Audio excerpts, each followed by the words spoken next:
Судењето за тарифа за злоупотреба при набавката на софтверски систем во ЕСМ против екс-директорот Дејан Бошковски и уште двајца раководители на сектори во септември ќе почне од почеток. Еден од судските поротници дал отказ, а друг наскоро ќе исполни услови за старосна пензија. Ова е втор предмет на СЈО кој периодов се враќа на почеток поради промена на членови на судечкиот совет.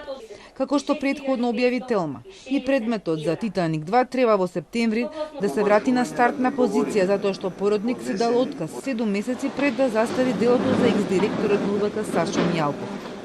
Според ЗКП, дали ќе се изведуваат повторно сите докази и ќе се повикуваат сите сведоци или пак ќе се читаат само нивните искази, зависи од тоа дали одбраната ќе даде согласност. За да се запре од одговлекувањето, особено во посложените предмети со многу обвинети сведоци и докази, познавачите препорачуваат воведување на резервни судии и поротници. Нешто што веќе неколку пати досега беше применето во кривичниот суд за дел од предметите на СЈО. Оваа опција е многу ретко користена, најчесто заради тоа што едноставно судовите немаат доволно ресурси, немаат доволно човечки кадар. Можноста тука е доколку се инвестира во судството, доколку нели се зголеми бројот на судиите и да се зголеми секако судскиот буџет, за да можат да се екипираат судовите соодветно со човечки ресурси и на тој начин да можат да ги имплементираат ваквите решенија од ЗКП, да има резервни судии кои доколку некој член на судечкиот совет отиде во пензија или поради било кои други причини не може да постапува повеќе во тој предмет, другите судии кои го следат текот на судењето влегуваат на негово место. Овие два предмети не се единствените високопрофилни случаи на поранешното СЈО кои биле вратени на почеток поради отказ или пак пензија на поротници. Предходно тако беше случајот и со ТНТ, тортура и други.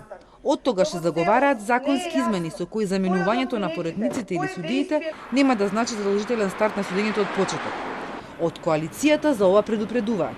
Треба да се биде да се постапува многу внимателно кога е во прашање ова решение, за да не се наруши принципот на непосредност на судењето и особено кога станува збор за вербалните докази како искази на сведоци, обвинети слично, каде судиите е битно да ги следат и сите оние гестикулации, тонот на гласот со кој што се даваат одговорите, прашањата и така натаму, така што сега за сега имаме неколку можни опции, меѓутоа во пракса не се спроведуваат. Судиите поротници ги бира и разрешува судскиот совет, а може да се пријават сите полнолетни државјани кои имаат завршено најмалку средно образование, активно го владеат македонскиот јазик и да уживаат углед во вршење на функцијата судија поротник.